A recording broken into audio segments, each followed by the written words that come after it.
Hello and welcome to level 66 of the Thoughts and Players podcast, the gaming podcast with bold takes and no strings attached. I am Jeremy, here with my two compadres. Of course, I have David. What up? And I have Cory. Good evening, players. Good evening. Or good morning if you're listening to it when it comes out. Well, it does release weekly every morning, except the last two times when it came out in the afternoons because behind the scenes technical difficulties. But hopefully that all will get remedied. I did notice in the last episode that it was Apple, after forgetting to push our episode for a week, was able to push the last episode, so the subsequent episode, out very early, no problems. It's very strange. Apple's weird. It is. But we welcome you in this level. Hope everyone's having a great day, so to speak. Gentlemen, how are you doing? Good. I went swimming today. Yeah? It was nice. Nice. It's try to I guess cool down from the heat. Oh yeah. Yeah. Well. Yeah, it's been crazy hot the last couple days. So I've been trying to do stuff outside, but haven't been able to. But I was able to grill today. I was able to fix a grill and grill today. What'd you grill? I grilled steaks and hamburgers. Ooh, I'm hungry now.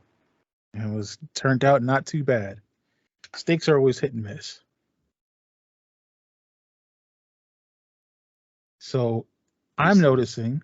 We have a problem. Houston, we do have a problem. Ladies and gentlemen, if you've been wondering why this episode sounds so pleasant and smooth, it's because we've somehow lost Cory.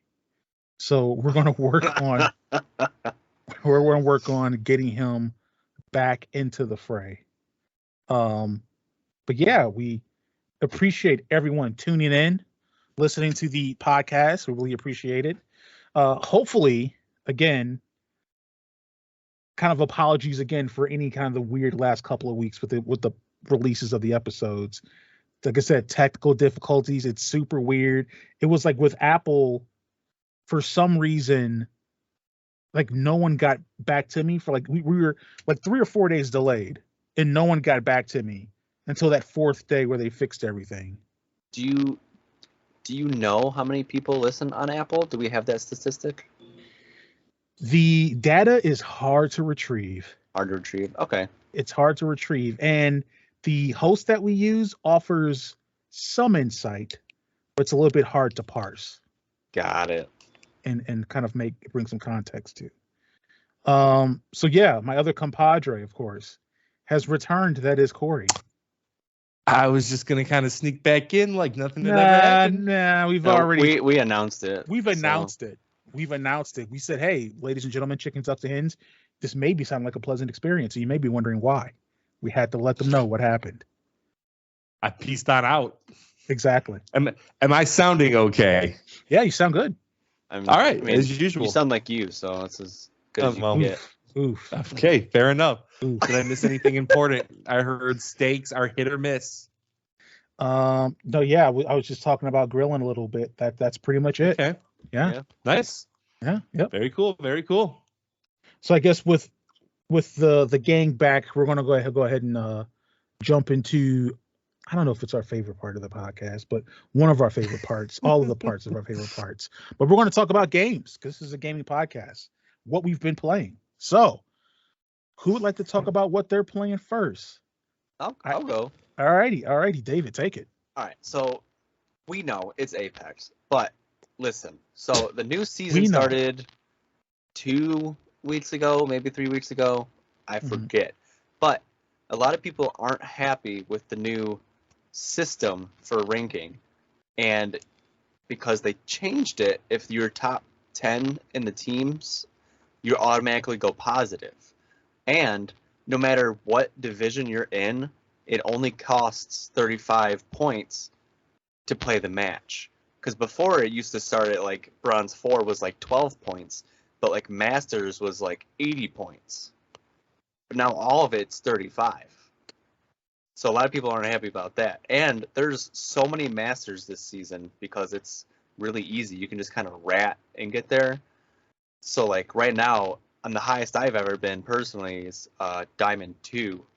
And I'm not doing the whole ratting thing unless I'm the only person alive on my team, which I've done in every other season.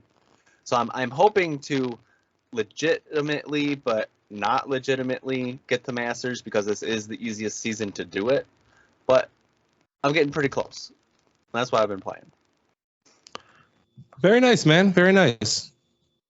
Jeremy, how about you, man? What have I played? I played a little bit of NCAA football 14.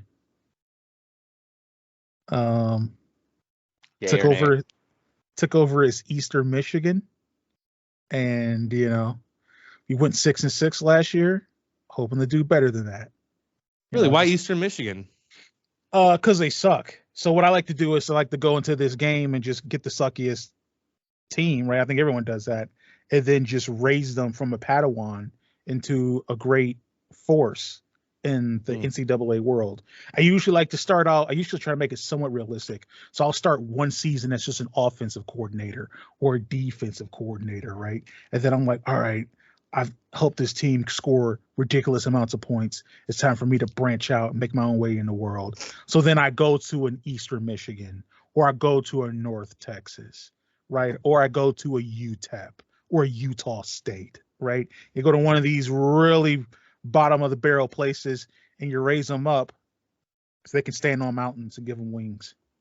So that's what I'm in the process of doing. Shout out Josh Groban. Cory, what about you? Yeah, I wanted to go last because I have a big breakdown. I'm even foregoing a topic, if that's cool with you two, just to talk about this game even more. Because I feel like since we've rebooted, it's been a long time since we deep dived into any one game. And I kind of want to do that today. Let's go. And the game I'm talking about is Tears of the Kingdom.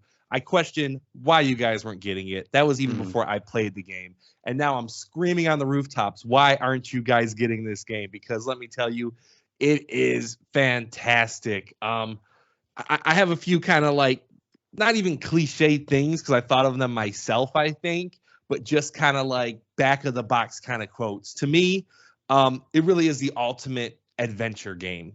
Like you have something like God of War, which is a great action game, great adventure game as well. But for Tears of the Kingdom, I'm looking at it as a pure adventure where anywhere I want to go, anything I want to do, it reminds me of the olden days of Oblivion, of Skyrim, where it just feels like around every corner, around every spot, in every cave, in every forest, there's going to be something for you to kind of look at, to do, to kind of figure out.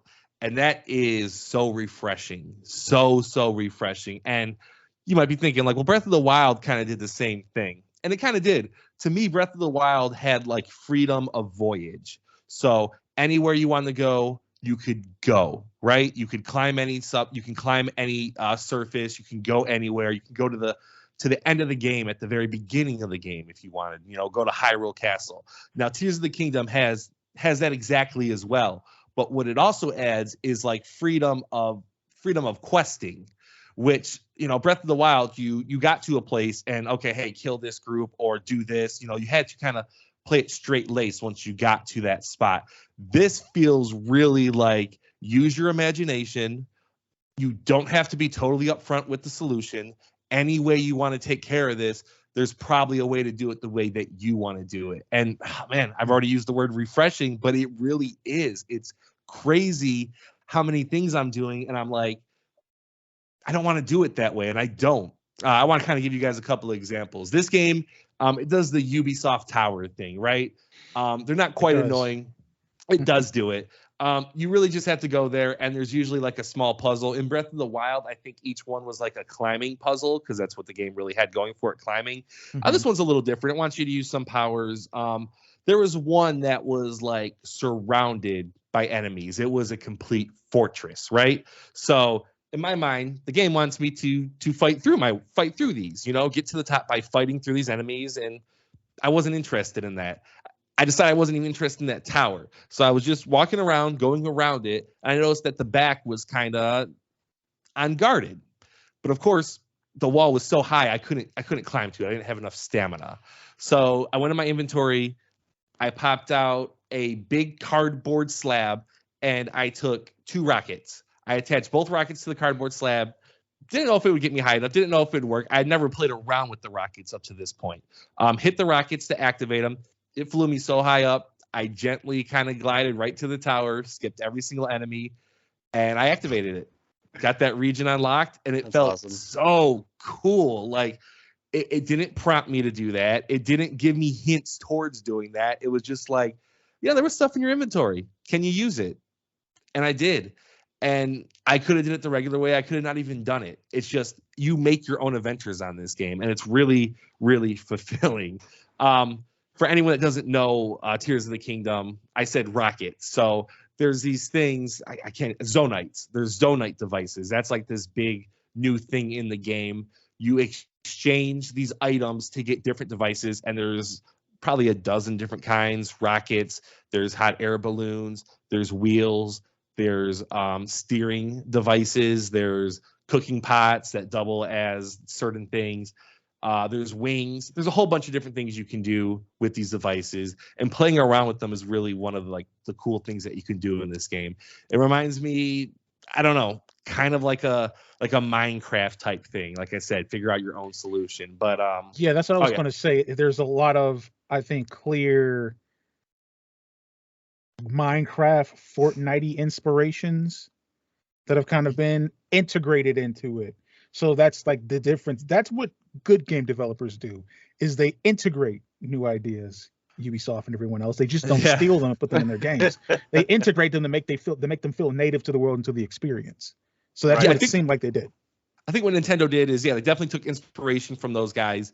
They saw the first game. There was tools to use in that game, right? Mm-hmm. And people used them as much as they could. They brought everything they could out in that game. And Nintendo's like, people love doing this. Why don't we make it easier for them to do this? And they pretty much gave you 4 main tools, and they all help in different kind of ways. One lets you reverse time, which is kind of a cool thing. I haven't played around with that one as much. But in some of the shrine puzzles that you do, you have to have things go in reverse. You have to send it on its way and then maybe reverse it so you can ride it back the other way. Sometimes rocks fall from the sky. You can reverse them up. Haven't really played around with that one so much. But the other 3, I'm really loving. The Ultra Hand is your building device. You go into that mode and you can pick up objects, pretty much any object in the world, and you can fuse it to other things. Anything, to weapons, to shields, to apples, to food. You fuse it together to kind of make the machine you want to make. So really cool. It reminds me a little bit of the way I'm playing it is a little bit like Scribblenauts. Have either of you two played Scribblenauts? No, I have not. Have you heard of it? No. Really? Okay. Wow. Okay. So Scribblenauts is a game, and I think it came out on the DS, where you type in a word and it builds the word for you, right? So you can use any word. And for me, I'm a little bit of an idiot. I'm a smart guy, but I'm an idiot. So I would just pick jetpack all the time, right? Like, I can solve this with a jetpack.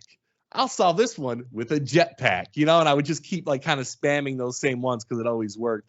I'm not as innovative as I want to be in this game with the Ultra Hand. So a lot of my stuff is I take a cardboard plank, and I attach fans to it, I attach rockets to it, or I attach something to it, and it usually gets me on my way. But if you've been on TikTok at all, you see there's a lot of really cool creations using the Ultra Hand. Another power I don't use as much as Ultra Hand, but I do really like is the Fuse power. Now, the Fuse power specifically relates to your weapons and your shields. And pretty much what it does is it takes any item in the world and it will fuse it onto your weapon or shield. So something like a minecart, which goes on rails, you can fuse that to your shield, and then you can do a shield slide with it, and it goes a lot further because obviously you're also on a minecart. Right. You can take a regular stick that doesn't have much power at all, and you can fuse it to a big rock, and now you have a very big weapon that can also break other rocks and break different kind of materials to get you, sapphires and rubies and stuff like that. A lot of really cool creations. Those Zonites can also be fused to your weapon. So something like fusing a fan to your sword might make it to where the sword, when swung, pushes the enemies away. I had a situation where I attached a flamethrower to my shield, which is really cool because you hold up your shield and now you also have a flamethrower on your shield. So that's awesome. That's really cool. That is really cool. It's really fun to play around with the combinations. Your bow can also have any of your materials attached to it. So not necessarily items out in the world, but you do have an inventory with all your materials. So something like I'm trying to think of an example. Just anything. There's something that lights up the world. It's called like a bloom flower. You can shoot that and get stuff lit up further in one of the areas I'm about to talk to you later. But fusing items to your bow is also pretty cool. The last power, which I use a ton, is the Ascend power. I don't know how they even really like balance the game with this power, because what it lets you do is if there is world above you, if there is solid world above you, you do the Ascend power and you go through the top of the world into the next level ground. So if you're in a cave, at any time, if you just want to get out, you just use Ascend and you'll appear at the top of whatever mountain that the cave was in. So it's really cool with puzzle solving. It's really cool kind of navigating places. I don't necessarily have to climb this mountain all the way. If I can just get under a little system of it, a little bit of a cave of it, I can ascend my way to the top. Really cool power to use. Those are like the 4 main powers. I know there's a couple more. I haven't got any more yet, but I've been playing a lot. Haven't done too much yet, but yeah, it's been a blast, man. The shrines return. Jeremy, I know did both of you play Breath of the Wild, or David, I forgot. You haven't played any. That's one of the main reasons I haven't bought it. Okay. Jeremy, you had, right? Yep. So you know about the shrines and everything, which I would say a lot of people thought they were pretty cool, but maybe they were kind of overabundant, got a little annoying. Yeah. These ones, they seem just as abundant, but I've had a lot more fun with them, if you can believe that. And the reason is the freedom. I want to talk about one I did where I thought I was so cool, so unique. It wasn't even a big deal, but the shrine was called Big Mallet. It gave you 2 huge logs and a rocket, right? And it had this like target on the wall, and it had a machinery that was on the wall next to it.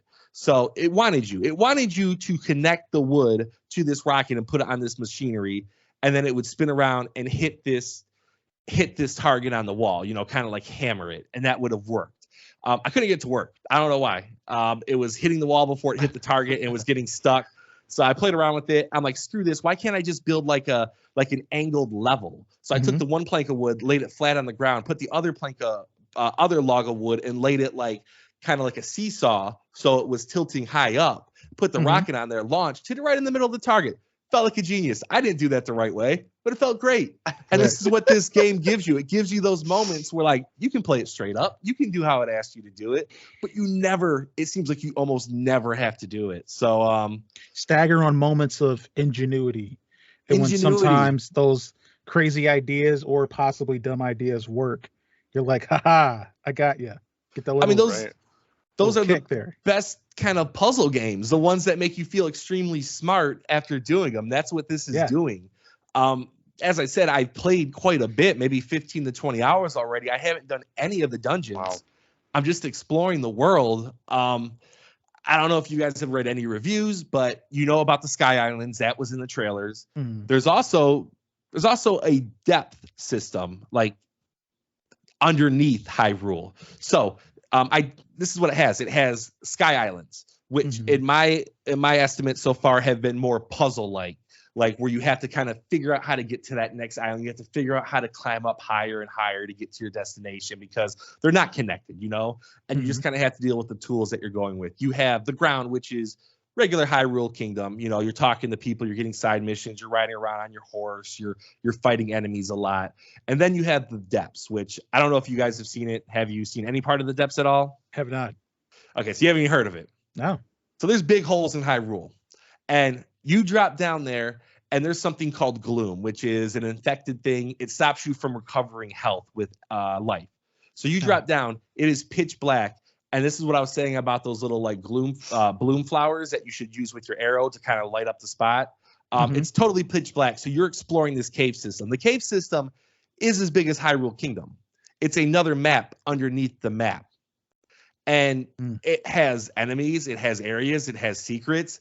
It has its own little, not tower system, but like these big flowers that you get to and you light up, and they light up an area.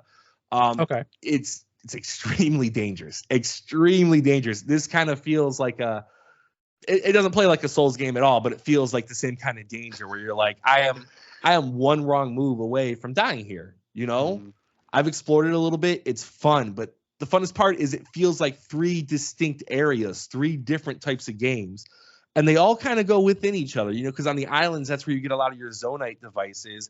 On the main ground is kind of where you get to use all the wood and stuff to build these devices.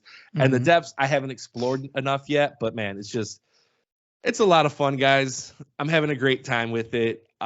It's very rare, in my opinion. You know, I talked about God of War and God of War Ragnarok. Yeah. God of War Ragnarok is probably the better game. I like number 1 better, right? It's hard to beat that first feeling. This one kind of feels like it blows Breath of the Wild out of the water. Like they added a little bit, but it feels like so much more. And it's like, this is too cool to actually like think Breath of the Wild is better. And I've barely scratched the surface of this game. So just wanted to give it a heap of praise like everyone else is doing. I'm having a great time just kind of exploring the world. Seems like a game easily could get 100 hours into. Just kind of checking everything out. Still haven't done a lot of the missions. Still haven't really even done anything. Just really wandered, explored, and kind of like been loving my time there. And I mean, such a cool collaboration to put glooms in the bottom area of the game. I would never think that there'd be a Zelda Pokemon collaboration that happens, but yeah. If you bring it out to the sunlight, it turns into a Vileplume. There you go. That's cool. There you go. There That's you cool. go. There you go, people. I haven't seen any like actual gameplay because the only TikToks I see is of people making stuff. But the things these people are making is like amazing. One person made like a cage for one of the bosses. Oh, yeah. And just kept throwing bombs in there. One of them made a slap machine. It just big and it just spun around with this board and just kept hitting the bad guy until it died. And people are creative in that game. It's amazing. Somebody made a mech. I was about to say, I've seen people make mechs. Those look awesome. They control them.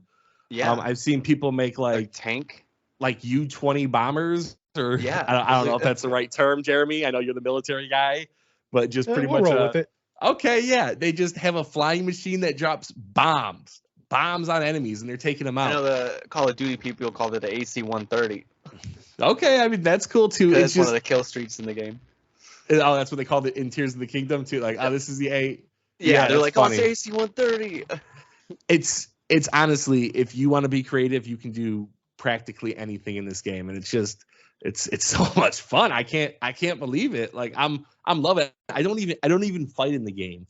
Like I avoid fighting at all costs. Like I will only take on like, you know, because there's mobs of enemies. I'll only fight like 2 at a time. If it has more than 2, I'm like, well, I'm going to avoid them. I need to, you know. I don't really even have any weapons. You know, I have like weapons that are like 3 or 4 strength. I do have a few negatives. They kind of feel kind of irrelevant right now after like giving all this praise. But I guess if you want, I can give you a few of them. Yeah. And these are like mostly for the beginning of the game, but because of this system of like Ultra Hand and fusing, and there's still weapon breaking and shield breaking. At the beginning of the game, a lot of stuff feels deliberate in like kind of a bad way, where it just kind of like it's not as smooth as I would like it to be. You know, my weapon breaks and it's like, all right, there's so many like systems too. It's like, how do I switch my weapon back, or how do I control Ultra Hand?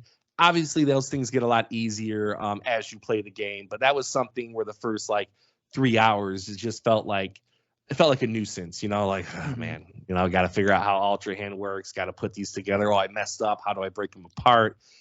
So the systems did not feel intuitive at the beginning. But weapon breaking is still not fun. It sucks to lose a weapon. Yeah, especially as quickly as this game makes you lose weapons, like very quickly.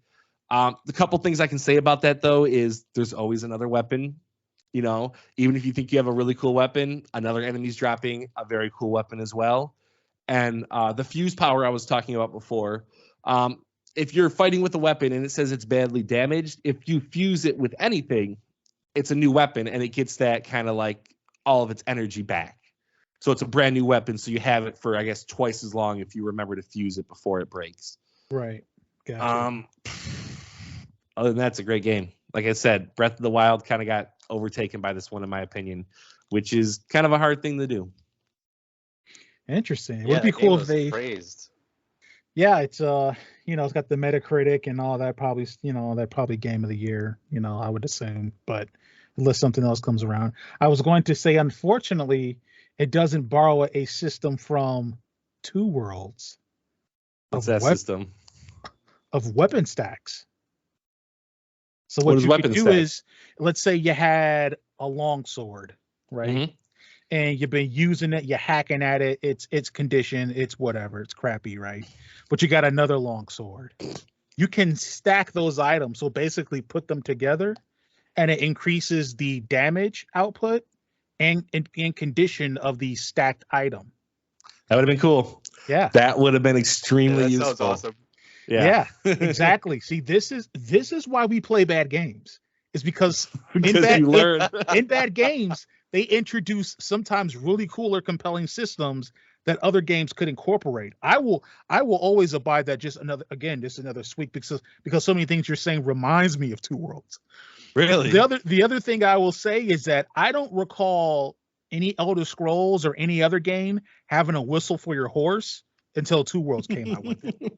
I could be wrong. You point me to where I'm wrong. There you go, man. I'm telling you. What like? I know you said the point when you were wrong, so I just. Got it. Yeah. But I will say that you talking about Zelda makes me want to buy it more. So instead of me waiting 5 years, I might wait 3 years or something. I mean, like I said, if you like Breath of the Wild, this is definitely still that game, but on steroids, 100% on steroids. I don't know. I don't remember Breath of the Wild being this fun. I remember it being kind of like I'm being like awestruck with it, but like this one just takes it to a whole nother level. Like I don't know how it's really running on the Switch. Like the graphics are nothing amazing. It is only running 30 frames a second, but I'm telling you, you can go from a sky island and you can dive all the way to the main ground and into the depths all in like one motion, which feels like I've seen a clip of that. It's weird, man. Like I said, Skyrim, Oblivion, those are the two big Elder Scrolls that I played and I really loved. They didn't have the verticality. They didn't have the underground aspect of this. They didn't have the climbing. You kind of had to like climb things a weird Oblivion or Skyrim way. But like this game is so free. And like I said, it's not the perfect. Like I'm not enthralled by the side quest so far. It's not like this was an epic twist in this side quest where I can't believe this has happened. Like the questing is not like those games. But like I said, just kind of exploring and getting to know the world. And there's like 3 worlds to get to know, the upper, middle, and lower levels. It's kind of crazy. Yeah, it definitely does. I mean, it's definitely does sound like a compelling game. I think going back to that little kind of mention you had made, in all honesty, I'm probably going to wait 2 to 3 years until Nintendo comes out with their new thing. And they go ahead and sell an upgrade of this. Yeah. And then I can just play it at full 1080, 60 frames or whatever instead of, because I mean, I think I'd rather do that because they're going to resell it anyway. I mean, they resell everything they make. So I'll just grab that. But yeah, it's definitely, I mean, that's for sure. Like, again, it's not a race out and get for me, but that's for sure. Like, I'm going to buy this game. I'm going to eventually get it. It'll be one day I strike up a conversation like, hey, finally bought Zelda, went ahead and grabbed it, Right. Okay. Yeah. David, any interest? It sounds cool, right? It sounds really cool. I know it's not your type of game. So yeah, I just don't think if I were to sit down and play it, I think that would be the only time I would sit down and play it. Okay. Yeah. Yeah, I mean, if it's not your type of game, it's not your type of game. Like, you could describe some of it as being boring. You know, I'm spending 20 minutes trying to get to one area to another, just kind of like using my wits and stuff. But it's not like there's much going on around me, you know. But it's just one of those things you kind of lose a few hours playing, just trying to get from one area to the other and kind of seeing how you can do it. Dude, that's like almost the whole 50 hours I've spent in Red Dead Revolver too. At some point, it's just going around doing other stuff instead of the main story. Yeah. And then I'm frustrated that I still haven't beat this game yet. Right, So maybe right. if I stopped running around the woods trying to find weird people to talk to, I could probably just go ahead and beat the game. But you know, sometimes just doing the other thing, just doing what's outside and kind of like exploring that creativity that the game allows you to have, is more engaging than actually like following the breadcrumb path that the game has set out for you. You know. Right. Like, I don't know about you guys, but if I were to play games like this, I think the whole not completing the main story and doing side stuff like that, I think it spawns from Pokemon, because you couldn't just go from one badge to the other. You had to go in between and go in battle and raise your Pokemon and do this and do that, or else you're just stuck there. Right. So now we've gotten so used to going off path, Mm-hmm. doing it in every other game. Oh yeah, for sure. I mean, open worlds and definitely like diving into that, you know, things like Morrowind and Elder Scrolls, those things definitely affected. I mean, those games, I completed the main because I love that stuff, but they definitely impact your ability to be disciplined and complete a game. That's why, like, again, I look for shorter games mostly because it's like, hey, this game needs to help usher me towards the end, because I can easily get lost doing really dumb things. So yeah. And I've mentioned before, I don't really like open world games. Yeah. I just don't think I like mediocre open world games, you know, because I've played some of the way better ones. You know, I played Ghost of Tsushima, and the things that the things they put in the game are what make me like it. You know, I'm like, say, Horizon, where we had talked about, our episode title was called Invisible Walls. Right. And something like that was just like, this is lame. This is dumb. Why can't I just jump over this? Why are they stop? Like, open world, Nintendo kind of gets it with Zelda. Open world kind of means do whatever you want. And if you kind of are allowing the players to do that, then yeah, those, I guess, are the kind of the open world games that I do like. Yeah. It's almost kind of the inverse when with like a Ghost of Tsushima compared to something like, I think of it like the Fallout 4 syndrome, where there is a time sensitive, direct main objective you have in the game, and they present all these other things, and you wander off and you're building settlements and you're doing this and doing that, but it's like, wait a minute, I'm supposed to be finding my kidnapped son. Why am I doing all these other things? Why am I raising carrots? Right? Where in Ghost of Tsushima, they have these side missions and they have these tales, but they never pull you off your main focus, which is what I appreciated about that. Like, all of them tie into what the main objective of the game is, and so you're always able to kind of find your North Star essentially in games like that. So I think that's why I prefer them. Yeah. Well, I'm gonna transition into my topic, if that's cool, David. Go right ahead. And that's about games I don't appreciate. So it recently came out in the news, gentlemen. I'm not sure if you're aware of this. This is one of the funniest things I've heard in a while. Barely aware of anything. Okay, well, check this news out.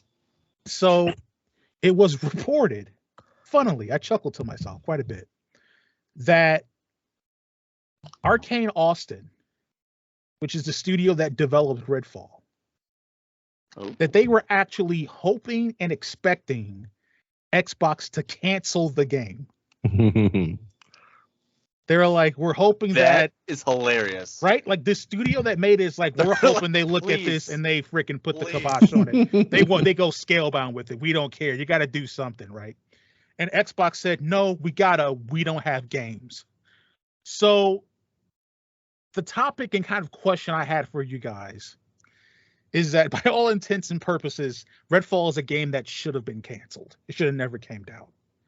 I'm curious as to what games you guys have played or gotten your hands onto that, in retrospect, should have never came out. I have 2.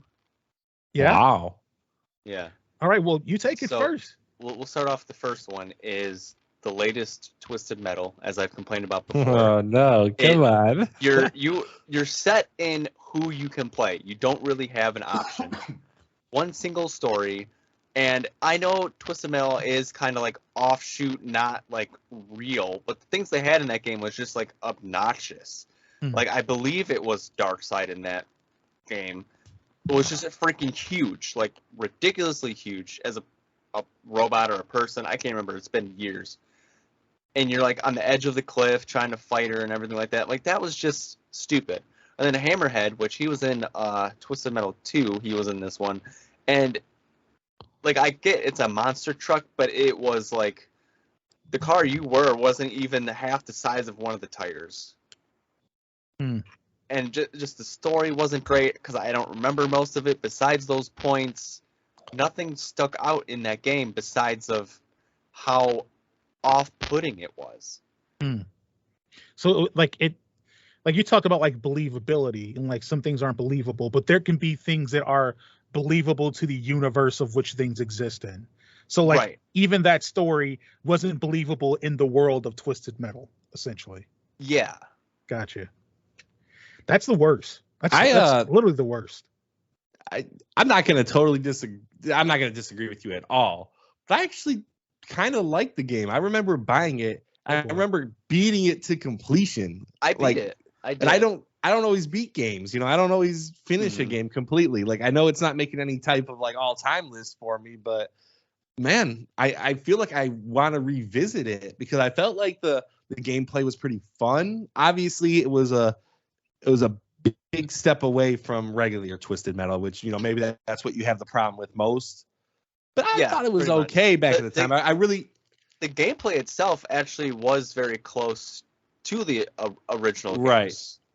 Yeah, I guess your main issue is... the story and how it did was suck executed. not being able to pick your character and not having, like, 15 characters where you can learn all their stories, because their stories were the best part. So, exactly. That's why I kept coming back to those games. Okay, I understand now. I kind of talked myself into it. I was like, it was but yes, if they would have never did that game, maybe they do a more traditional one. If you've never played a Twisted Metal game before and that Don't was play your first that one. well, I mean, if that was the only one you played, you probably would find it enjoyable because it played the same. But as we say, they don't know that the other ones that had 15 characters to play stories of. They don't know that you didn't not get to choose who you wanted to be, you know? So it's like people who've never watched Airbender watched the movie and they're like, "Oh yeah, it's a pretty good movie." I'd like to see the franchise come back. Me too. It would be very nice. I would as well. Yeah, I feel like they can do something with that. I mean, good Lord, if they can reboot Saints Row, they can reboot Twisted Metal. I mean, the series is coming out next month or later this month. That gets stuff going. Anthony Mackie too is the star. Yes. Yeah. So hopefully that does well, and they're like, all right, maybe we can make a couple bucks off another game. It's weird. It's weird that they're not making a game already to go with it. I hope so. Maybe they are. So. Maybe they're like, if this thing pops, we got a game in the cut. Hopefully, it's a game based on the IP, and not a game based on the movie. I was thinking the same thing. Yeah. Do one of you guys want to go, or do you want me to do my other one? Either or. I mean, I can go. I only have one. Okay, that's fine. All right. Go ahead. Yeah. So the one I have, I didn't have much time to think of this, so there's probably more on my list where I would be like, oh yeah, cancel that game. But this one kind of stung, and I'm canceling it because what could have been. I'm canceling Fallout 76. Because I feel like it was detrimental to the Fallout franchise. It was. 3 was beloved. New Vegas, beloved. 4, while not nearly as beloved as those two, I think was still in the Game of the Year conversations when it came out. And me personally, I really liked 4. I loved settlement building, and I loved how it made it to where like all those stupid things that you picked up for no reason, they actually had a reason. It helped you build your settlement. So I thought that was excellent. And they took that idea with Fallout 76 and made it kind of like the only part of the game, because at first there was no NPCs. and they made it online. Well, you were the NPC. You and your friends and the griefers that would log on. You were the NPCs, yeah. Which just didn't work. Like Fallout 76, I wish it never would have been made, so they could have made a Fallout 5 sooner, because we're going to wait a decade now for Fallout 5. Or maybe an Elder Scrolls. They could have maybe been spending time on Elder Scrolls. Yeah, Elder Scrolls could have been coming out. I guess they were kind of in development on Starfield by then too, so maybe Starfield would have came out sooner. Who knows? I just wish they would have been working on a single player RPG, because that's what they do best. And I know quality is kind of going lower and they're less RPGs as time goes on, but like I still feel like Fallout 4 had enough to where Fallout 5 would have been a really excellent game. And I played Fallout 76. That store was like atrocious. Oh man, they begged for money. There was so many cool items in there, and it's like, man, that really sucks to hide so much stuff behind a paywall like that, you know? So it would have just been nice if they would have made a Fallout 5 set in West Virginia, because it was kind of a cool location. It had some cool mutants and stuff, but they might have gotten it right. I know they've added NPCs. I know they added expansions. It might be a much better game now, but it's like kind of too little too late. You know, you spent all that development time on that when, like I said, wish it would have been canceled. And it's so weird that they screwed the online multiplayer so much when they have Elder Scrolls Online, which isn't like, you know, it's not a world beater, but it's a decent MMO RPG. Right. And so like to not take any really good ideas from that and be like, hey, we can incorporate. I mean, it was super weird. And again, like that quote's going to live in infamy 16 times the detail. It's going to live in infamy. You know, like, yeah, that game should have never happened. Let's see. I think I also have two, so I can give one now. Okay. These might surprise you guys. The first one I think is a little less surprising because I do have familiarity with the franchise. So I was able to procure a copy of a game, the zombie survival game. Now, again, you guys may not know this, but your boy, he did some State of Decay 2. Okay? State of Decay 2 is a very good zombie survival base building game, right? By Microsoft. Microsoft, you got a banger, okay? Make sure you keep up with it. While. So another zombie survival game, of course, we know about zombie survival. We got your Last of Us and all these different things like that. There was a survival game, 7 Days to Die, made in the Metal Gear Solid universe. Oh yeah. You guys remember this game? Metal Gear Survive, man. Metal Gear Survive. I wanted to like it so much. Should never have came out. Man. That doesn't even make sense. This is, you know what? This topic is heartbreaking, man. Yeah. Because it sounded so cool. It sounded so cool, right? Like zombie, like kind of like survival set in the Metal Gear Solid world. I believe it took place between Ground Zero and Phantom Pain. Phantom Pain. There we go. Yeah, it was kind of like a side story, and yeah, exactly. It had all its mechanics, which Metal Gear Solid 5 had amazing mechanics. Exactly. Yeah, and they just screwed it, man. For one, like the zombie undead design. I mean, get out of here with the freaking red glowing eyes and crap like that. Like you got to pitchfork them through a fence with like a spear or something. It's like super. It should have never. And then you think about everything around that, right? Konami seemingly getting out of video games at the time, or on their way of getting out of video games because they just want to focus on slot machines. The whole thing they had with Hideo Kojima and like axing him after he worked and provided so much for them, right?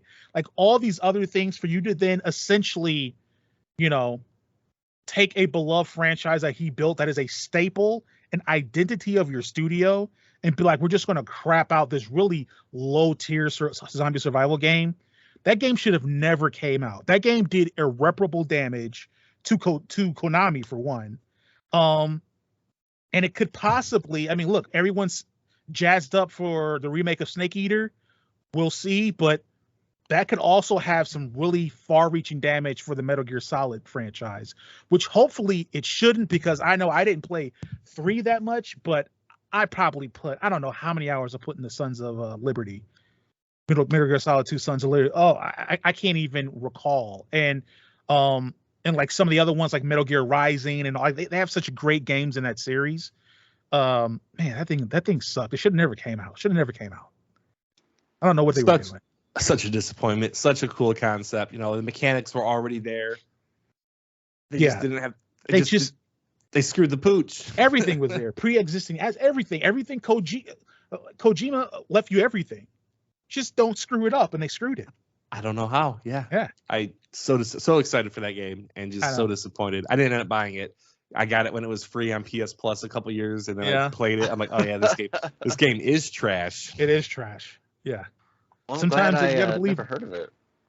Right? And don't ever look at it. Stay away from it. The only Metal Gear I ever played was the first one when it came out. Yeah. It was really good. Oh yeah, I can't remember. I've played most of them. I can't remember exactly all, but I know the one I remember the most is Sons of Liberty and that freaking freighter and the exclamation in the box and hiding in the locker. All that stuff, man, is great. Which one has the one where it reads your mind? Number 1. That was number 1? Mm-hmm. Psycho Mantis. Okay, because I remember somebody playing it on GameCube just now. And I couldn't remember which one they were playing. Okay. My other one is Guess. Your other one that should have been canceled. Yeah. It's going to be a Resident Evil for sure. It's going to be one of the spin-off games that absolutely were terrible. Probably the one that came out right after 5. Are we talking Umbrella Corps? Yeah, maybe. The one where you play just 2 regular like dudes in a survival type game that sounds a lot like Metal Gear Survive. Yeah. Is that 6. It, David? 6 in general? Wow. 6 in general. It's just, oh, wow. I can't deal with that game. Wow. It's just, it's not what Resident Evil is. Resident Evil 4, for most people, the greatest one. And then number 5, it was more actiony than horror. And then 6, it has zombies in it, and it's just all action. And a lot of the story is just so cliche. Like, out of nowhere, spoiler alert, guys, Wesker has a son. That was not mentioned in any of the other games. And Rebecca's with him. Oh my goodness! Like, wait, Rebecca was hooked up with Wesker, or no, sorry, it was Sherry. The daughter of that guy. Rebecca. Yes, it was one of those two. It was like Rebecca or Sherry. Like you mean with him as in like a couple? No, they were like a group, like who they were working for. Oh wow, Sherry was bad. But it was Sherry or Rebecca, I can't remember. But like, really? And a lot of the stories like intertwined, so you're playing the same thing, just different character. I played like Leon, and I tried to play Chris. I think I just stopped. I couldn't deal with it. So you've never beat that one, right? I beat it with Leon, but there's 5 other characters you can play. Oh God, that sounds terrible. Yeah, I that was not for me. But the spin-off ones, like Operation Raccoon City, I actually enjoyed that one a lot. That was the first one on PS2, right? The first online. Yes, I had it on 360. It might have been PS2. I do not know. Okay. But I never played the Umbrella Corps one. But yeah, that one wasn't bad. And like spin-offs like Revelations 1 and 2, those were good. The Wii ones weren't bad as 6, but that would have been okay if those weren't made. But they were fine. I enjoyed the light gun one. That was on the Wii. Yeah, was it like the Umbrella Chronicles or Dark Side chapter? Yeah, Umbrella Chronicles. Yeah, I played that. That was a lot of fun. That was good. Yeah, it was fun. But 6, God, more than half the community will agree with me. Yeah. Yeah. Well, I mean, I never I never played 6 because I heard that was like the worst one in the series, and everyone I talked to said, "Hey, don't waste your time." Yeah, so I didn't. I stayed away. Yeah. My second one, again, this one you probably won't expect, but it is in the same universe, and I will tell you how I came upon it. Your boy's going to disc replay. I'm in there. Some guy's in there. He's like, "Hey, I want to sell this or whatever. I want to sell this game." They look at it. They give him a price for it. He's like, hey, "That's not good enough, man. Like, I understand that this isn't like whatever, but I want more money than that." I hear the game. Homie walks out. I say, "You know what? Morbid curiosity, because I've heard of this game before." I walk out after him. I say, "Hey, buddy, I want to buy your game off of you. I heard what they were giving you. I'll give you a little bit more than that." He was like, "All right, cool. I just don't want to play this game." All right. I'm like, "Cool." And I got it and I took it home. That video game is Umbrella Corps. Oh, now that's the one. That's the one. That's the one. Now, this is, again, morbid curiosity. I'd heard such bad reviews about this game, and I'm like, surely this isn't as bad. I mean, this is during a time where I was super into bad games. I was watching video after video about Hell to Ride Retribution, right? Like, I was into it. I fired up this game. Lord have mercy. Why did it exist? It should have never been made. It's in the Resident Evil universe. It has almost nothing to do with Resident Evil. It has zombies. It has zombies in it, and it has zombie dogs. Your guy, the way he holds the gun is like the gun's going through the side of his face. Like, everything about it like didn't make any sense. It was essentially, they were like, "Hey, let's do a over the shoulder kind of like early 2010s Ghost Recon. Let's do an over the shoulder Call of Duty like shooter in the Resident Evil universe. But let's give you these faceless Umbrella Corps agents that you're going around and you're collecting vials and shooting." It made no sense. It was ridiculous, and it should have never been made. Now, for me, here's the thing that you have to have context for this in. If I'm correct, I believe this game came out before Resident Evil 7 Biohazard. I believe. Oh, for sure. Yes, I want to say. So this game is what knocked the Resident Evil franchise to that near death level. To where if Resident Evil 7 didn't hit, we probably don't get a Resident Evil game for 10 years. Right? Like, oh yeah, this was already put a dent in it. Right. Like, this game wasn't the final nail in the coffin. It was the nail before the final nail. And 7 came out and happened to just go bonkers and hit. And then, they've done all the remakes that have been great. And then 8 Village came out and that was a hit. And now Resident Evil is back on the come up. But this game exemplifies, I believe, you could say that Resident Evil 6 is like the headline of, hey, this thing is going down. But to me, Umbrella Corps is like, here's the barrel right here. Here's the bottom of it right here. And so, that game should have never been made. Because, obviously it pissed off everyone that played it. And it almost sank. It almost was the final nail in Resident Evil's coffin. So. Yeah, I didn't hear like that terrible of reviews. I heard that it wasn't that great, but I never heard a good review. It was bad. It was real bad. So I'm glad I just never got that game. I don't know what I was doing when it came out. I might have just been broke or something. But I'm not too if that's the case, sometimes being broke is a blessing because you avoided that. Yeah. I wouldn't have been heartbroken. Yeah. With all this talk, did you come up with any other ones, Cory?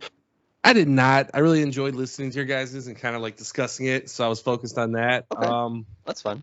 There are those games I've played that have been horrible. Oh, you know what? Let me give you one very quickly, just because it would have saved me $40. Man, why did they make Head Coach? Why did they make Head Coach, man? Like, what is that? Head Coach is just Madden without the Madden.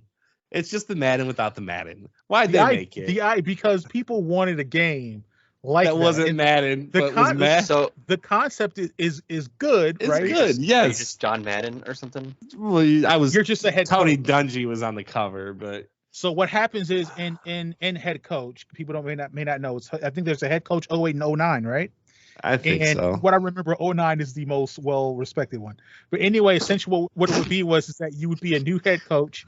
You would take over a franchise. You could do like trades for players. You draft, of course, obviously, and then you'd have your playbook, and you would be able to, earn plays, find plays, create plays, right? Like all those. These are all very in-depth fantasy or franchise things that people were like, "Hey, can we get this without the Madden player-y, arcadey part?"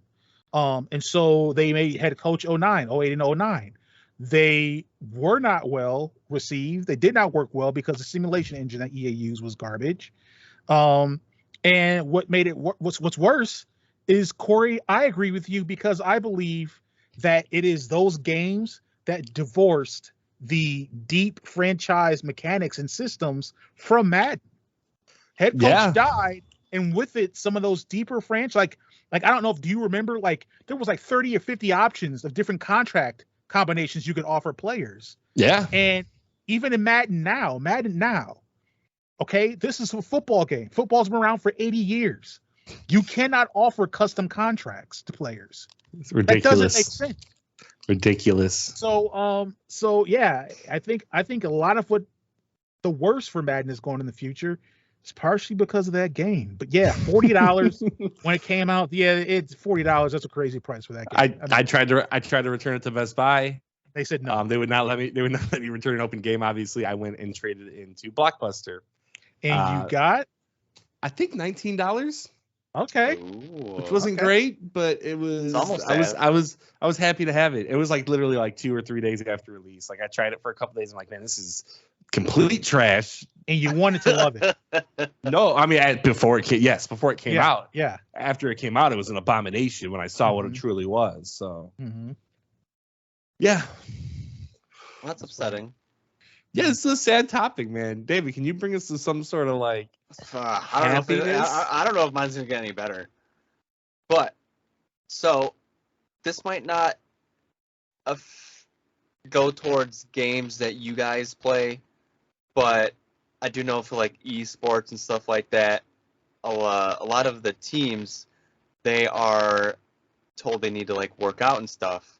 So I was thinking of talking about, does your physical fitness affect your gameplay in games? Do you guys think so or not? Can I take this first? Yeah, go ahead. I think 100% it does. The fitter you are, the less I think you're good at games. That's facts. The bigger you are, the unhealthier you are, that guy is probably an amazing gamer. So yes, I do think there's a correlation between your physical fitness and gaming, just not in the way that you were expecting. If you are a fat piece of crap, you are probably sick at that game. I don't even want to play you in that game. You would kill me. I'm trying to get there, like I'm on my way, but I'm not there yet. So yes, this follows the make love not Warcraft policy, which is the title of a episode in South Park where the guy that's the best guy in Warcraft or World of Warcraft is a considerably large man. And, okay, there we go. And the kids, in order to beat him, have to get as good as him, and they also become in training. They all get as big as him. It's hilarious. Yeah. That's a hilarious. I have not seen it. I don't watch South Park. Well. But they wrote an episode that covers your thesis. So think of any big streamer that's like really, really good at a game. Like big as in gets a lot of numbers, or do you mean? Well, they have a big following. They have a big following, and they're really good at a game, like Grandmasters in Overwatch, or Apex Predator. Someone like a Shroud or something, huh? Ninja. Yeah, Ninja. Shroud, CarQ, like Harblue, like all these people. They look. I don't know if they exercise or not. They look fit. They all look fit. I would say maybe they get those views because of how they look. Because Twitch it's a gameplay and a looks and personality. Yeah, you're right. It's not strictly like, hey, the best player in the world has the most viewers. So I don't know. Like it is a weird correlation where it does seem like all the biggest streamers are, relatively fit looking people or, handsome or beautiful looking people. So yeah, I don't know. Yeah, I would say for me, I think there's a correlation with being fitter or healthier, being able to improve abilities of your body that just naturally lend to being better at gaming. So I think of something like if you're eating clean, if you're maybe doing smoothies with a lot of antioxidants, right? You're doing things to help your brain. And that may help with, for me, if I'm playing a strategy game and I have to have a lot of snap decisions or try to think 2, 3, 4 steps ahead of the computer, then if I'm in a healthier space, it's easier to do that than if I'm not in a healthier space. So I feel like in instances like that probably does help improve. And I'm also sure if, getting fit, having, more, I don't know, better kind of like muscle retention or less apathy or whatever when you're playing first person shooters that are super fast and need those twitch reflexes. I'm pretty sure that being in that kind of position of health helps a little bit more than if you're someone that's not really, because that's just a bit of or context of your physiology that you're just not accessing as much, so then you may not have as much experience with it, right? So that could help you with something like that.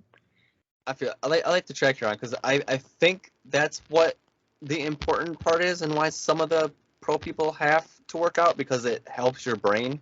I just say like eating healthier, doing healthier things besides eating and working out. I think it's the whole brain thing that they're making fit, so they're better in game.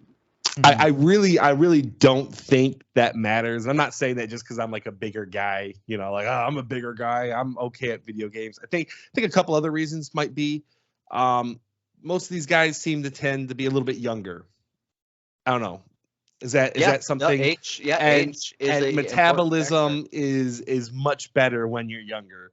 I used to think I was a very big person when I was a senior in high school and a couple years after that. And then I look at pictures and I'm like, oh, I would consider that like kind of skinny, So I think maybe younger. And I know you had mentioned, Twitch streaming, but a lot of the other pros, they might not even be from America. And America is a fat country. And if you have people from other countries, their food and their health is just better in general. And that's why maybe they are skinnier. But I Jeremy, maybe your point's right.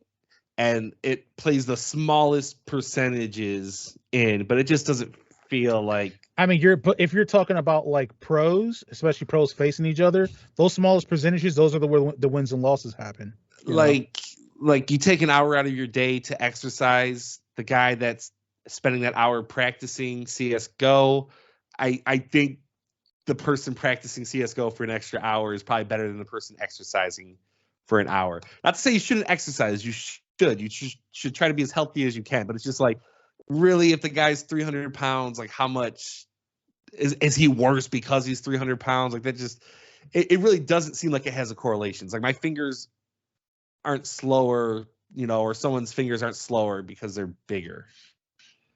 Okay. It's a weird thing. I don't know. Like it probably has a little bit to do for sure. But like, I don't know. Right, because if you're good, you're good. Some people don't have to. Like Smash Bros. The guy who was like the best player in all of the Wii U. He was a little bit of a bigger guy. And it's just, I don't know. It feels like he can be. I don't know. Yeah, okay. Yeah, I just want to see what you guys' opinions were. Yeah, it's a weird one. We're not doctors.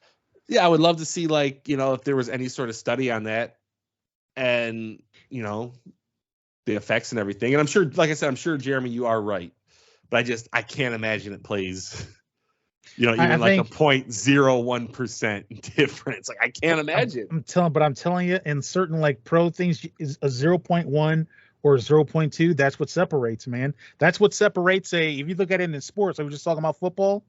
That's usually what separates the greats from the all rights. Was that like extra 0.5%, that extra 2%, 3%? There was something interesting though that you said with like, gamers or professionals outside of the United States. I remember like when I really started getting like back heavy into strategy games, I started with StarCraft 2. And StarCraft 2, from what I recall, was dominated by Korean players. Yes. Yeah. So, I think and they're usually smaller dudes, slenderer dudes. Yeah. So the food is better in those other countries. And like I said, I think we're talking about pro gamers, not necessarily Twitch streamers, right? Yeah, I was just using those for examples. I honestly do think like the age factor. You gain weight as you get older, your metabolism slows down. To be good at video games, it's almost like akin to tennis.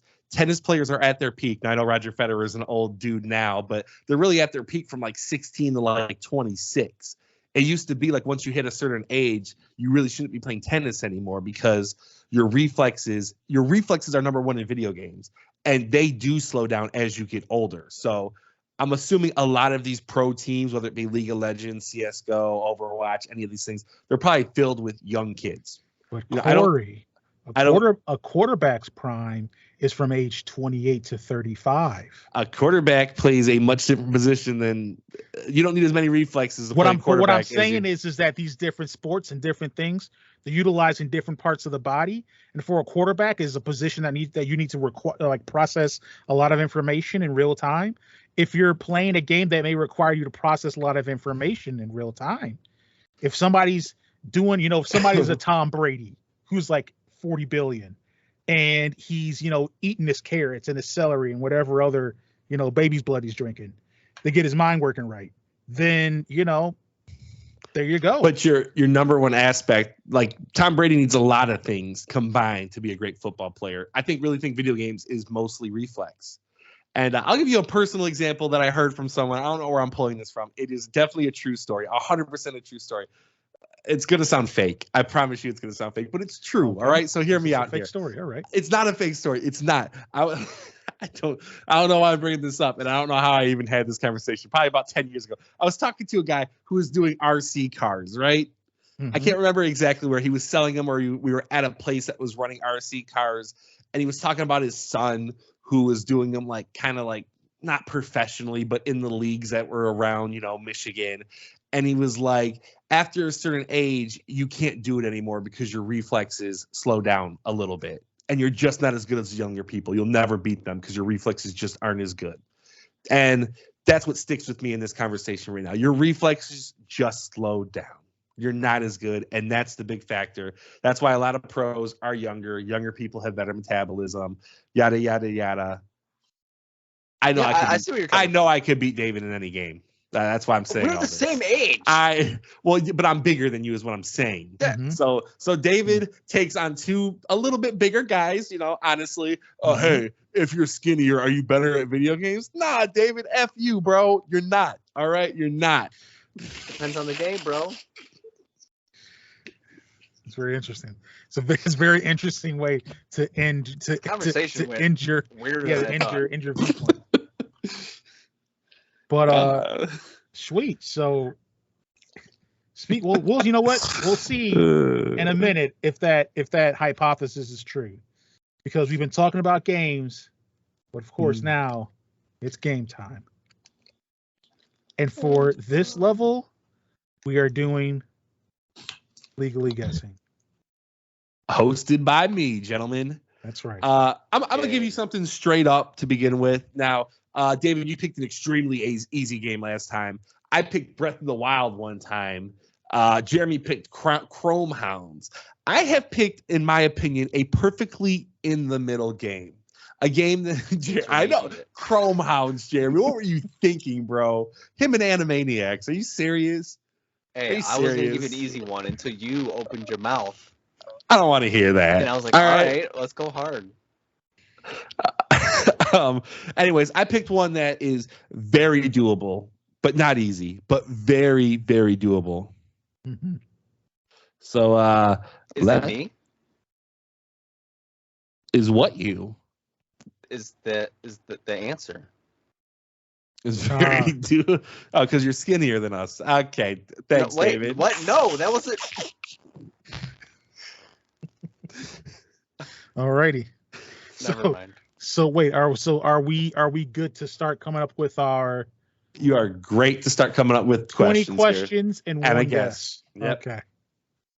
All righty. And I don't have a pad of paper, so I got to hold them up on my hands. Okay. All right, here. First question. Dave, you want to take this or you want me to go? Is it on one device as a console or PC? Yes. Okay, cool. I don't know where to go from that. Is this game a console exclusive? Yes. Wow. Okay. This is Alrighty. This is not good. Okay. Well, there's still a lot. I mean, right? kind of. It had to be a console exclusive based on Damon's question, right? Well, it could be PC if it was an indie game. Okay. I'm Right. picking no PC only game. Are you kidding me? You got to know you're a judge, all right? I don't know any PC only games. Yeah, maybe offhand. That's true. Could be trying to trick us. Yep. Just All like right, you did so- with Battletoads versus Double Dragons. Yeah. Well, that was a viewer was a submission. yeah. A wonderful viewer. Brandon. Shout out to Brandon. You the best. DJ Kelly. Okay. Do you want to just go down the list? Sure, let's do it. Yeah, Is dude, it 45. Xbox exclusive? Is this a Nintendo exclusive? Eh. So it's a PlayStation exclusive. Okay. No. Is it? Wait, Is it? what? It could be like Sega or Dreamcast. Like it could be a Sega exclusive. Ah, So that's true. I mean, that would is be. it a PlayStation exclusive? Yes. Okay. I need you to waste that one more question. You guys are starting off strong, so. Okay, so we've got that it's a PlayStation exclusive. Did this game come out before the year 2000? Yes. You guys are gonna. Oh man. So that's PS2 Um, and PS1, right? is it PS2 and PS1? I thought PS2 was 2002. Well, I had a. Is it okay? It might have. Okay. PlayStation. Alrighty, so we're thinking it's a PlayStation. It's a place. Huh? You guys only have 14 more guesses, so be careful. PlayStation 2 came out in 2000, Okay. so we should have asked 1999. Yeah, that's a good point. Do we want to waste a guess to specify 1 year back? No, because Okay. not that many games would have been out that year. Yeah, but usually here's the thing though. Launch titles, no one remembers. Exactly. Usually. So that's helping our cause. Okay. It could, but I mean, yeah, it could. Let's see here. Is the game okay, I'm gonna ask a weird question here because I don't know. Is the game published by Square Enix? No. Okay, so it's not any Final Fantasy game. Okay, I just have to get that out the way. And I don't think they did any other games on PlayStation, did they? They probably did some weird Oh, ones. for sure they probably did. Watch someone will be like, actually, they did this game in 1997 and it was Game of the Year 7 times. Wild Arms. Right. I don't know if they did that game. Oh, I don't think so. Did they? I don't know. I don't. I don't know. Okay, so it's a PlayStation exclusive that came out before 2000. Oh yeah. What was your question? You say before 2000 or how did you ask that question? Actually, I said, is it after 2000? Okay, so it's either could 2000 or earlier. Okay. Yeah.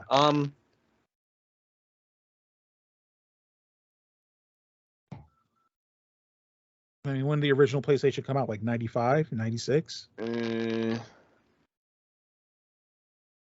90. So I was 7 and 96. So I mean, we're it had to be 4 to 5 years here. 95 or 94. Yeah. Because I got Resident Evil 2 with that PlayStation. Okay. Yeah, we're talking about at most a 6-year. Is there a question somewhere? So yeah, I was gonna say before we were discussing where to go, Cory, is this game part of a series? Yes. Okay, so there's more than one. I'm not calling you a cheater, but I'm not calling you a cheater. You're not looking up I know you're looking up dates just to see, but you're not going to be looking up games on PlayStation. No. Okay. No. All right. Just making sure. That's against the heart of the game. Exactly. Okay. I know Jeremy doesn't care about stuff like that, but it's wrong. All right, so it's a series game. It's a series game. So it's not a one of. It's a series game, which Double Dragon versus Battletoads was not a series. It is a series game. Nope. So let's see here. I mean, where do you think I should lean with the series question here? Should I do like Capcom or something like that? Like, should I kind of go along the Resident Evil line? I feel like that's not exclusive though, because they had that on other stuff too, like N64 and all that. So let's see. I was gonna say, what about if we ask, is this game the only game on this system as part of the series? Because if it was, I like that. Okay, so is this game the only game on this system as part of that series? That's a good question. It's a good question. Let me look up.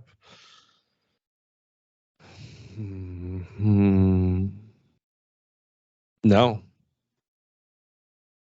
Okay, so there's more than one. More than one on this system. That's 9, I believe. Questions? I mean, I'll let you. So specific PlayStation games from the original PlayStation, that whole library, not my strongest repertoire. Yeah, it's huge. Yeah. Well, I guess we can use a question to see if it is the PS2 or not. Is the game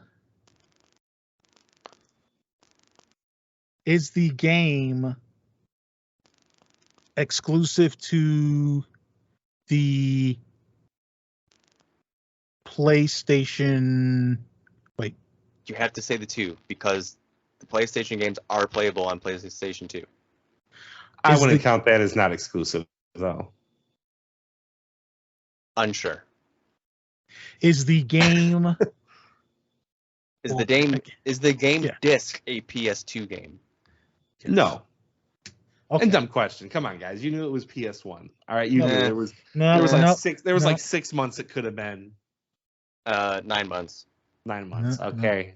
Alrighty. So we know for sure it is a PS1 game on a PS1 disc. And it has multiple of the series on that system. And you have 10 questions. Is this game a fighting game? No. Okay. There's a lot of fighting games at the time. Just figured I eliminated genre. Yeah, we can go the genre route because I'm not good with publishers and stuff like you are. Okay. Let's see here. Is this game a first-person shooter? No. That's 12 questions. Okay. So not fighting, not first-person shooter. I feel like you guys could knock out a couple more genres in the same question. That's just me, though. Well, that if I name more genres and it's in one of them, you can just say yes, and then that doesn't specify which genre that's affirmative. And then you can narrow it down. When you're going to go through 15 genres here, you're at 12 questions. They're not going to think about 15 genres for a PlayStation 1. All right. You do you, boss. All right. Is this game? I don't know. What kind of game is Crash Bandicoot? Platformer. Is this game a platformer? No. Okay, so any platformer like Rayman, I think, is one that was on PlayStation. The guy that had the arms and legs and the head wasn't connected. Right. Mm-hmm. Right. Gecko, I think there was 2 of those. Yep, there's another one of So that. that's not Nope. Is this game a racing or sports sim game? Yes. Okay. Yeah, 14. Okay. So I can't remember any games exclusive to the PlayStation 1 in the sports sim genre. Isn't Gran Turismo on PlayStation?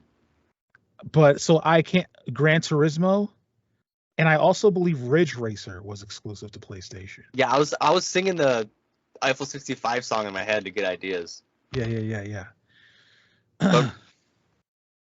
So should we ask again? Is it specifically racing? Yeah, I think we have to. Okay, is this game in the racing genre? Yes. Okay, alrighty. I think we're on a good track here. We're on a good track. So we listed two. We can. Okay, but we gotta.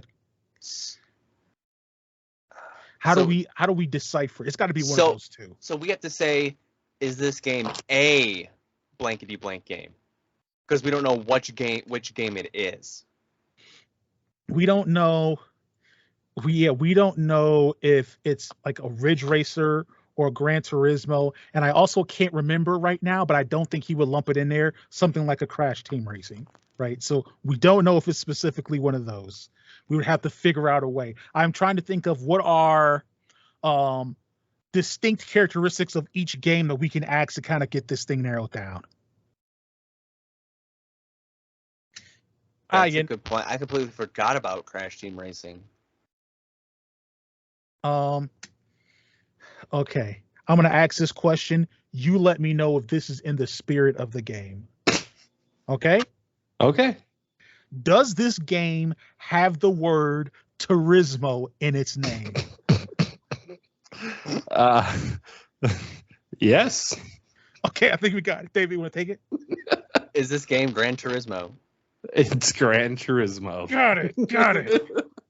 Dang. You guys handled that extremely well. You guys were confident. You were concise. You were strong. You knocked it out of the park. I thought Gran Turismo would give you a little bit of trouble, but no, you guys just got it kind of did. way. We weren't as confident as you let us out to be. I was confident until the last part when I had to choose between Gran Turismo and Ridge Racer. I can't remember if Ridge Racer was a console exclusive or not, but I do remember it being mostly remembered as a PlayStation title. Ridge Racer was in the Eiffel 65 song, so I think it was. Okay. At least at the time. Okay. Yeah. Very interesting picking Gran Turismo. Very interesting.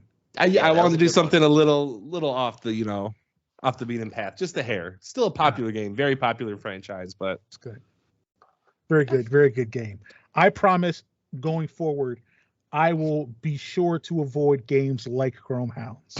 Okay, as you said that back to me, I realized how ridiculous it was to pick that game. Okay, so I promise that would never happen again. I won't do Animaniacs type thing. Thank you. Yeah, okay, we've learned. But yeah, that's it for Legally Guessing. We've reached the end of the level. So of course we have our final thoughts, where we each give a final thought about something related or unrelated to this podcast episode. So who would like to give their final thoughts first?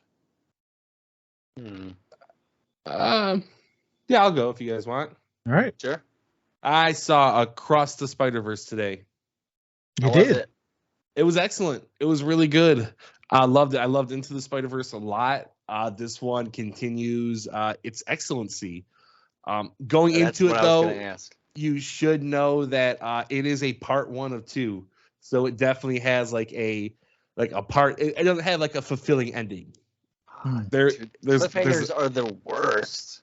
Yeah, there's a 3rd movie coming out next year, and it's going to directly continue from these story points. But yes, what they had in this one was excellent. Great movie. Well, I'm glad. because I've been waiting for this one. Go see it, man. You know what? I have my son this weekend, so that's definitely what I'm going to do. All right. Like to hear it. I'll go next. All right. So I recently watched and finished Game of Thrones for the first time. Have you guys both watched it? I have watched it to completion, and I loved it. I watched it until it was done. Completion sounds suggestive. And I also enjoyed it. Okay, because I knew ahead of time that a lot of people hated how the series ended. Mm-hmm. Now, the only reason I hate how it ended was it was only 6 episodes in the last season. Mm-hmm. Very unfortunate. But the way it ended, I saw it coming like 2 seasons ago. Like season 6, beginning of season 7. Just the way how people were acting and how they were turning, it was all expected. So I'm not sure why people were mad. But because it was just how short it was. All expected? Now we're gonna get into Game of Thrones spoilers here, but and Jeremy, you can disagree or back me up on this one. You expected the White Walkers just to not have any purpose at all? Okay, they built the White Walkers up for 8 seasons to them to be like, well, we defeated them. There was really no bigger meaning to this. Yeah, what was there, like 2 or 3 battles at most with the White Walkers? Yeah, they were the main antagonist, and it was like, well, not really. There's not a bigger meaning to them at all. So yeah, like, the whole bleeping thing was that winter was coming. So yes. And that ended in one night battle. 7, though. No, right? that was the beginning of season 8. They died in episode 2 or 3. Yep, episode 2, I think. You're right. But Jamie, okay, go ahead. So on that front, I wasn't thinking too much about that. I was thinking too much about all the different families, more so. Mm-hmm. But yeah, I didn't expect how that all ended. But I think the big part of it was everyone could go back to where they were living safely. At least, the wildlings and stuff. Yeah. But what was your next point? I'll go through them very quickly. I didn't like season 8 that much. I love the show. I think it's my favorite show of all time, but I did not like season 8. I hated what they did to Jaime Lannister's character. They did a great character arc for him where he was a total douchebag and he changed and he grew. And then at the end, it's like, well, I'm just going to go back to Cersei because I am a bad person. It's like, well, that's not what you've been showing us for the last 3 or 4 seasons. Mm-hmm.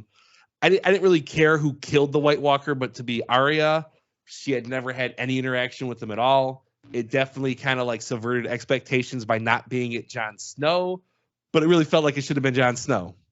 It feels like it should have been, but it makes sense. It subverted expectations. It was her because she's very assassin-y.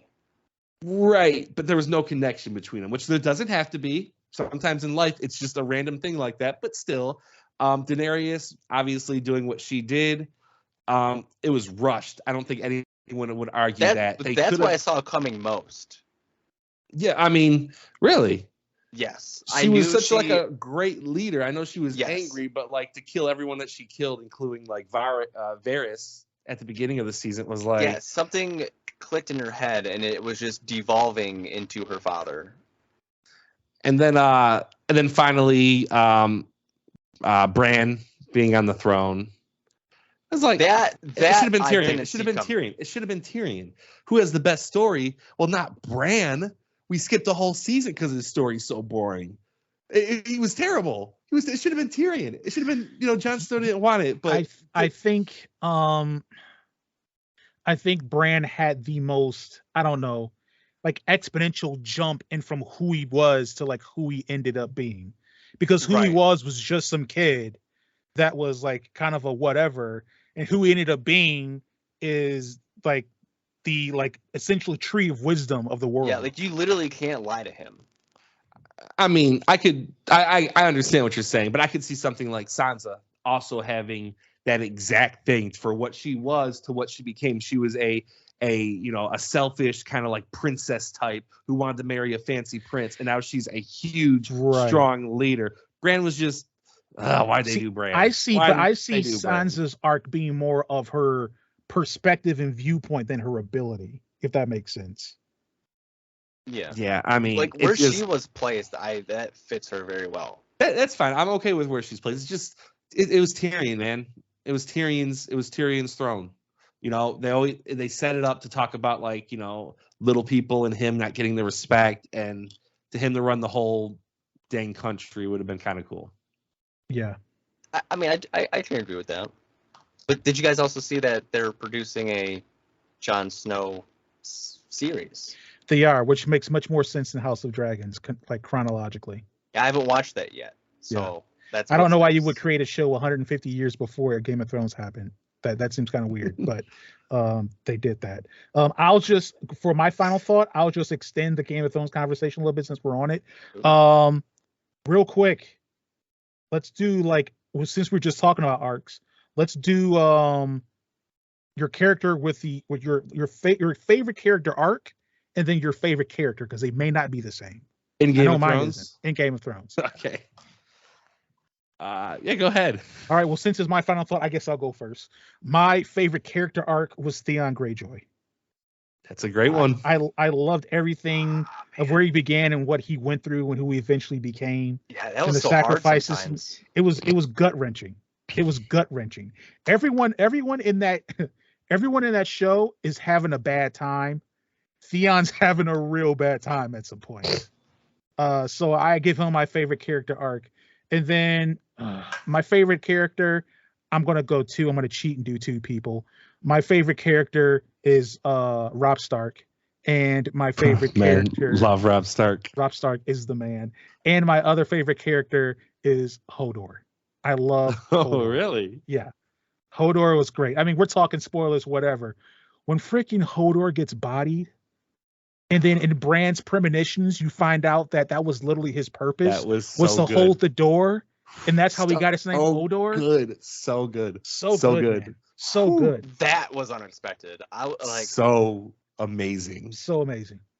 I'll go next. I really do think Sansa had like a complete arc from season 1 to season 8, and it was well done. And she was a completely different character than what she was before. I liked a lot of arcs in that show. My favorite character, I'm gonna cheat too. I'm gonna do Tyrion. Obviously, he's witty, he's fun, hilarious. But I really, really, really love the Hound. And great arc with him too. That was very. And I waited. I can't remember how many seasons he was gone, but every season I'm like, man, he's got to come back. He's got to come back, because I went deep into theories. You know, like the Clegane Bowl. He's got to fight his brother. That fight was pretty disappointing at the end. That was another season 8 disappointment. Yeah. But I was like, he's got to come back. And when he did, it was like, yes, man, he is just the best. Because you hate him at the beginning. You absolutely hate him. Yeah. And then you love him.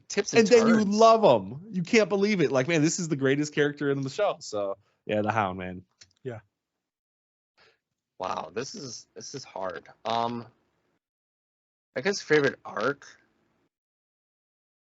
Tyrion does have a pretty good one. He just seems like the, selfish, entitled, sleeping around, do whatever he wants, just throws gold at people, just leave him alone and get his way, and then he turns into this whole, everyone should be at least kind of happy and not have to live in a crappy place and, treated well. I think that was pretty good, and I think my favorite character has to be Jon Snow. Just everything he went through as well, and he made a name for himself before knowing he had a name. Yeah, right. That's a great way to put it. His destiny happened regardless of his name, which is kind of what happens with a lot of people. A lot of people's destiny happens because of their name. Right. So and clever. I know people thought he should have been king. I loved his ending, because he was a character that actually got what he wanted. At the beginning of the show, he just wanted to be free. He wanted to go into, over the wall and be over there. And he got that at the end. That's all he wanted. So, right. I really love this Game of Thrones talk. I actually really like I actually really like what my girlfriend said. I don't understand, but it is it Joffrey? I'm sorry, Joffrey. Yeah, the one I loathe more. I actually really like King Joffrey. And she How? asked Really? why. Or she She does, asked or why. you? I do. And she asked why. And I said, because he is one of the only characters in that show that is true to him. Like, he doesn't lie to himself as to who he is. He's a sadistic masochist, and he doesn't lie to himself. There's all the other times where these other characters lie to themselves about who they are, or have these different perceptions of who they are. And Joffrey never has that. He has to pretend he's something in the court and in public, but he never has to pretend who he is to himself. He knows who he is, which is just a terrible person. Yeah, and like, yeah, you said you like him. Okay. Like, I don't think you like the acts he did. Obviously, they were despicable on the You screen. like his characteristic, but he's a well done character, and you hate him. You love to hate him. Not saying that's how you feel, but it's like he's so well done. Yeah, that's why you hate him so much. Like for me and Dave, that's why we hate him so much, because he's so well done and so believable. And same thing with like Ramsay. Ramsay was, man, super. I couldn't stand him either. But yeah, just a great show, man. I should rewatch it soon. Well, that is it for Game of Thrones Talk, the podcast. Yes. Actually, no, that's it for level 66 of the Thoughts and Players podcast. If you liked what you heard, please subscribe to the podcast on your preferred podcast service. Also, you can follow us on the socials. We are on Facebook at www.facebook.com/Thoughts and Players, like it's all one word. We are on Instagram at Thoughts Players, Thoughts.Players. We are on TikTok. We are on YouTube at Thoughts Players, where we upload video versions of the podcast. Also, we are on Patreon. If you're digging what your voice is doing and you want to support, check it out. You have a 2, 5, and 7, or is it 3, 5, and 7? I'm forgetting. 2, 5, and 7. 2, 5, and $7 tiers. Each of them have little bits of goodies. Go ahead and check that out. We're planning soon, very soon. The VO is recorded. It just has to be edited, but very soon we will have the Kina Bridge of Spirits review up there. So you'll be able to check that out. Patrons get a first look before it goes live on our YouTube. But that is it for me. Fellas, is there anything else? Please. I just want to say thank you to all the people that subscribe to Patreon right now. You know who you are. Really appreciate it. Very much appreciate you. Whether you're a thinker, player, or all-around slayer, we appreciate you. Well, I guess that's it for us. And until next time, I guess we'll catch you on the next level.